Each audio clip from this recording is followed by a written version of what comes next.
Alright guys, it seems that the beer review gods are looking down at me with hate and spite because I've reviewed a few beers tonight and I think pretty much all of them have been multiple takes. And this beer that I'm reviewing now is it's take two because I ran out of space because I've put way too much music on my iPhone, so I've just had to delete that. So yeah, today we're going back over to the Guinness brewery. It's been a hell of a long time since I've had anything from Guinness, and we're looking at one of the Open Gate Brewery sort of like brewers project beers that they do, and this is the Milk Stout, clocking in at 5% in a 500ml bottle. It's got a really cool like retro look to it in terms of its label, and here is that classic almost vintage looking crown. So yeah, it's really nicely presented in a lovely bottle with some nice with the signature of Arthur Guinness was his name, I can't remember. And yeah, beautiful bottle for the home brewers out there. So I know Dean is he reviewed this one and he enjoyed it, and already drank some, already smelt it, already looked at it, so we might as well just pour some into the glass. Just look at that. Like a slightly thinned out oil slick. So, beer in a glass then, and the first thing you notice is that absolutely lovely sort of like mocha looking head. I would say that that is pretty much jet black, to be honest. Really nice, dark, deep and intense. They've brewed this with milk sugars, which I'm guessing was that lactose. I'm not really scientific. I just know lactose is the name lactose, and that some beers, especially milk stouts, have lactose. So wouldn't really know too much about it, so why do I harp on about it? But yeah, lovely looking beer by any stretch. By any stretch. Lovely looking beer anyway. Let's see what we get in the aroma. And I got this straight away last time, and I'm getting it straight away now. And the beer's like, it's not being chilled or anything like that, but it's in the glass now and it's, you know, it's settled down. This reminds me of like Weetabix or shredded wheat, where you've poured your milk on top, you've let it completely soak in, so you've just got a big mush, and then you've like heated it up in the microwave. Slight, ever so slight sourness from that milky aspect, like milk in general. There is that like very slight sourness, not like sour like you've left it on the worktop with the cap off for 2 days sort of sourness, but you get that slight sour tinge with milk sometimes, and you get that with this. Lovely sort of milk chocolate aroma in there with a bit of a darker chocolate, slight hint of coffee. Lovely roasted malt character, that's really shining through for me on the aroma. And yeah, it smells like an autumn breakfast, if that makes sense, like maybe even like porridge, almost.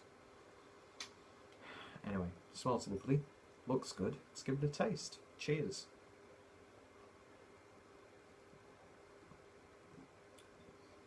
And it is lovely.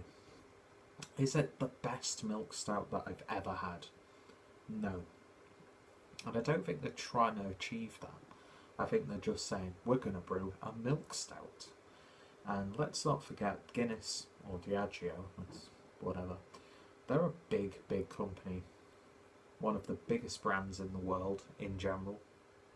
Even people who don't drink know Guinness, the iconography, the famous adverts,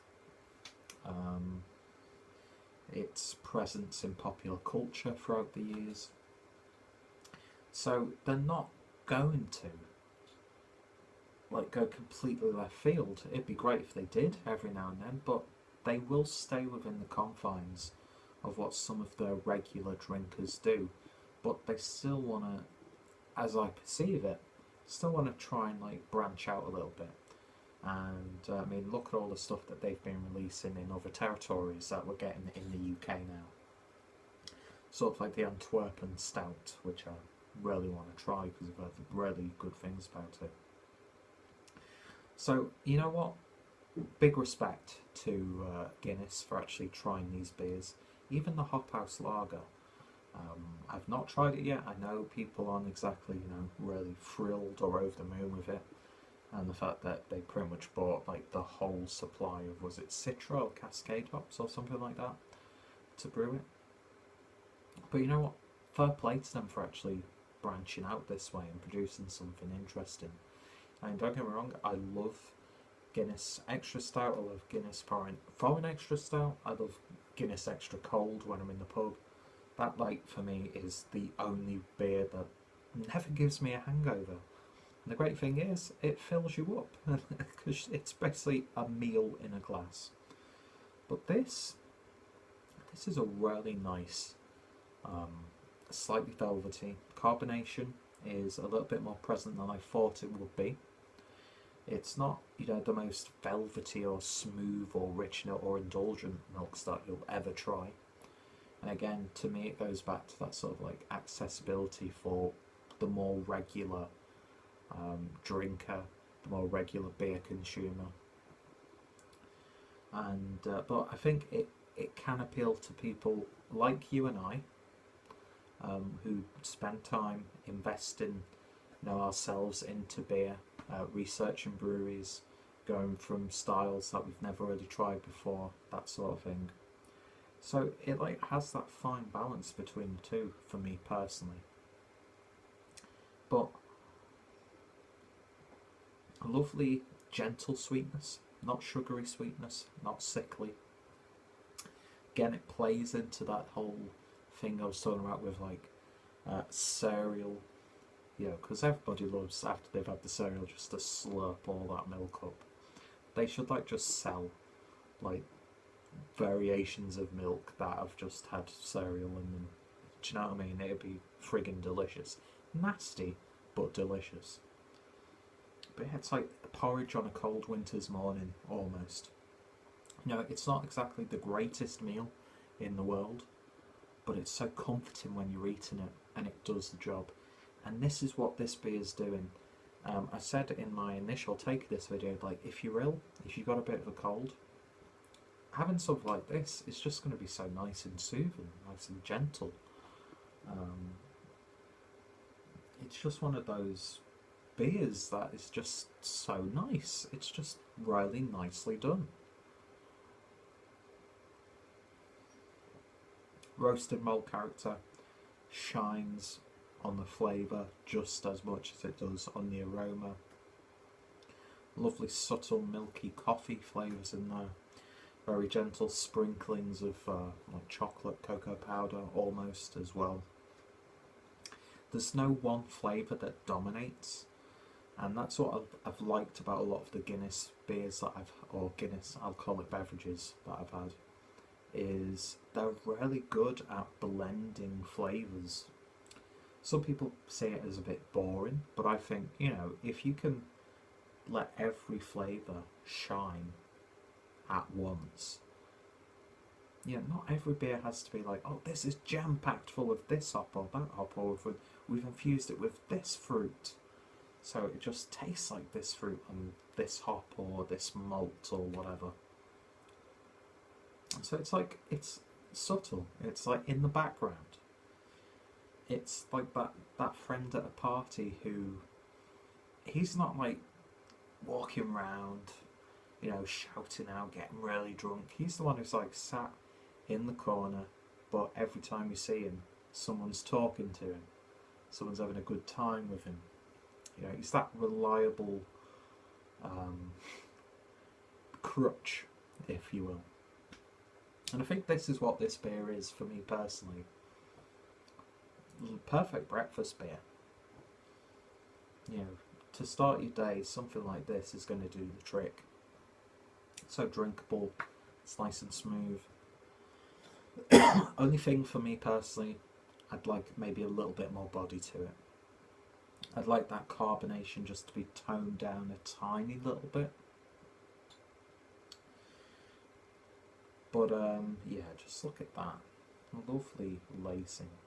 It looks even smooth in the glass, doesn't it? It's a lovely, lovely beer.